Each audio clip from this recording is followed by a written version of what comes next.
নওগাঁ সদর উপজেলার বলিহার বাজারে হালদার মার্কেটের দ্বিতীয় তলায় ঠ্যাঙ্গামারা মহিলা সবুজ সংঘের অফিস।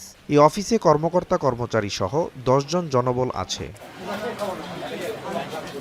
শনিবার সকালে শাখা ব্যবস্থাপক গোলাম রব্বানী অফিসে গিয়ে মোবাইল চার্জে দিয়ে বেরিয়ে যান। এরপর বেলা ১১টার দিকে তিনি ফিরে এসে দেখেন চার্জে মোবাইল নেই। পরে অফিসের সামনে একটি দোকানে সিসিটিভি ফুটেজে দেখেন মিঠু নামে এক যুবক অফিসের নিচে একটি বস্তা নিয়ে হেঁটে যাচ্ছে।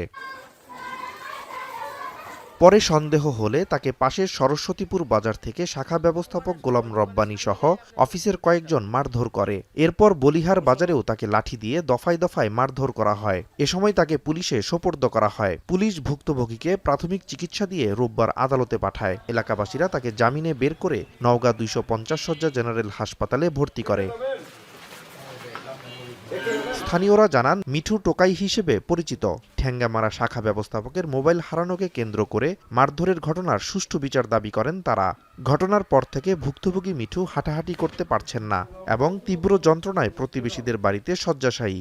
ছেলেটাকে সন্দেহমূলকভাবে যেভাবে মার দিছে, মারটা হচ্ছে কি ওর সঙ্গে ছিল আরও দুজন ছিল, কিন্তু গ্রামবাসী আপনার ইয়াতে আপনার ওই বাগানপাড়ার দুটো ছেলে ছিল, ওদেরকে তাকে কোনো জিজ্ঞাসাই করলো না। সেখানে সে বোতল বিক্রি করার জন্য গেছিল।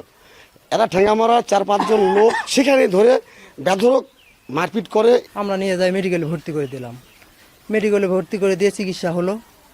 চিকিৎসার পরে আজকে বাসায় আসছে। আমি তো অপরাধ, আমি তো চুরি করি নাই, আমি এই নিরপরাধের বিচার চাচ্ছি। মারধরের অভিযোগ অস্বীকার করেন টিএমএসএস শাখা ব্যবস্থাপক গোলাম রব্বানী। স্থানীয়রা ফায়দা লুটতে মিথ্যা অভিযোগ করছেন বলেও জানান তিনি। সরস্বতীপুর যায় তাকে পাই, তাকে গায়ে কোনো প্রহার আমরা করিনি, কোনো প্রকার তাকে কোনো ইয়া করিনি। আমরা মেহনত করে তাকে সসম্মানে এখানে নিয়েছি। আমরা কোন ইয়াতে অধিকারে তাকে আমরা মারব। পুলিশ বলছে অভিযুক্ত যুবককে সন্দেহ করা হলেও তার কাছ থেকে মোবাইল উদ্ধার হয়নি। সংবাদ পেয়ে তাকে উদ্ধার করে নিয়ে আসা হয়। এ বিষয়ে আইনগত সহযোগিতার আশ্বাস দেয় পুলিশ। সন্দেহ ছিল যে এই ছেলেটা মোবাইল চুরি করে থাকতে পারে, কিন্তু সে ছেলেটার কাছ থেকে মোবাইল উদ্ধার হয় নাই। এবং এই ছেলেকে যদি অন্যায়ভাবে কেউ আঘাত করে থাকে, এই সংক্রান্ত যদি কেউ কোনো আইনগত সাহায্য চায়, আমরা তাকে আইনগত সহায়তা দেব।